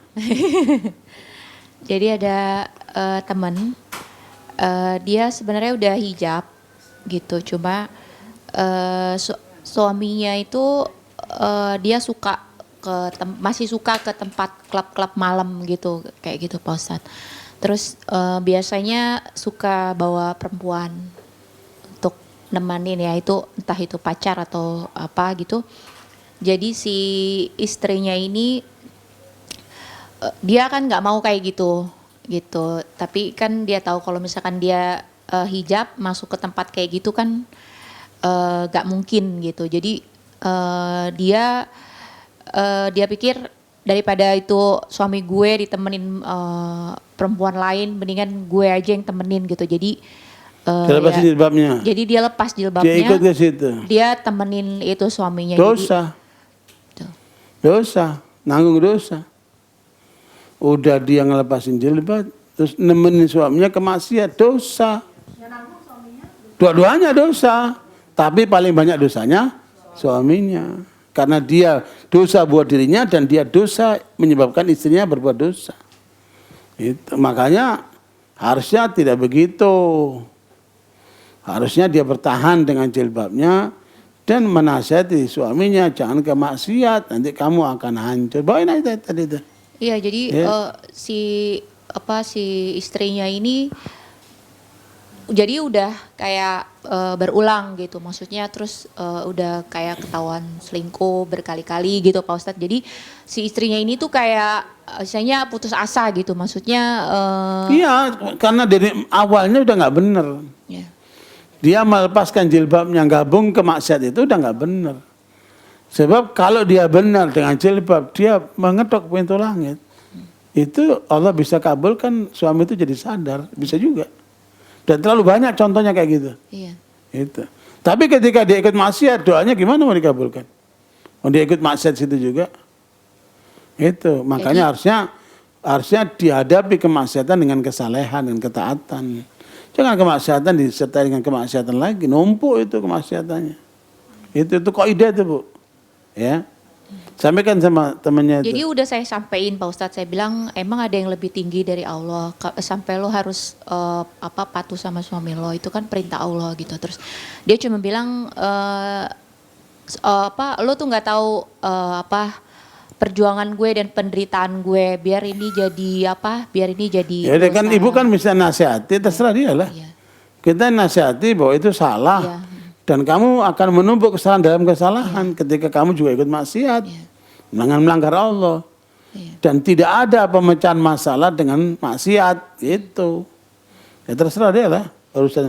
Yang penting kita nasihat. Karena agama ini isinya apa? Nasihat. Ibu kan gak punya hak untuk maksa dia. Iya. Ya kita cuma menasihati. Mau silakan, nggak mau tanggung jawab sendiri di depan Allah. Itu. Cuma maksudnya kan maksudnya kita masih berteman sama dia kan artinya kita masih melihat kemaksiatan kita di depan mata gitu loh Pak Ustadz. Kalau Ya, misalnya hindari lah. kalau misalnya kita tinggalin sebenarnya gak apa-apa juga sih, cuman saya ngelihat dia tuh Nggak apa-apa, kasihan, Pak dideketin Ustadz. untuk dinasihatin, untuk diajak yang benar. Kalau dia nggak mau, urusan dia lah. Oh, gitu. Dan kita tidak boleh ikut dalam kemaksiatan dia, itu yang penting. Ya. Terus sama satu lagi Pak Ustadz terakhir. Kan sekarang banyak ya Pak Ustadz, kayak kita lihat Jumat Barokah jadi kasih makanan gitu ya di masjid-masjid atau di mana. Nah itu kalau misalkan itu lebih bagus kita kasihnya kayak ke tempat yatim piatu atau misalkan ke tempat-tempat fakir miskin kan banyak ya Pak Ustadz ya. Ke rumah-rumah daerah-daerah kumuh atau ke masjid, karena saya lihat kan banyak ya yang kasihnya di masjid, sementara kan di masjid itu kan banyak juga yang mampu gitu. Jadi Ibu, lebih baik ini. siapa yang memperolehnya itu karena dia butuh, dia jauh lebih bagus daripada dia terima sementara dia nggak butuh. Iya, jadi Ya, kita nggak tahu. Makanya carilah orang yang butuh. Gitu. Kalau dia terima bisa jadi karena dia butuh. ya. Kalau orang itu kaya, berkecukupan, ngapain ngambil Iya. makanan yang dibagikan begitu? Kan dia cukup. Iya, karena seperti di Masjid Syuhada Tapi itu kan kita dapat niatnya sudah. Memberikan makan kepada orang yang membutuhkan. Ya, kalau dia mungkin kaya, terus dia makan juga, nggak masalah. Nggak masalah. Udah dengan itu dia sadar, supaya nanti dia tergerak membagikan juga seperti itu. Gitu. Jadi selama kita niatnya benar, karena Allah, cari pahala Allah, ridha Allah, ngikuti sunnah Rasulullah, aman insya Allah. Bagus itu, Pak. Syukur, Ya. Pak Ustadz. Lagi hari Jumat ini hari kebaikan. Ya, barakallahu Ustaz Muhammad. Semoga bermanfaat. Aku qouli hadza wa astaghfirullakum Ustaz Muhammad. Alhamdulillah amin wal afu minkum. Wassalamualaikum warahmatullahi wabarakatuh.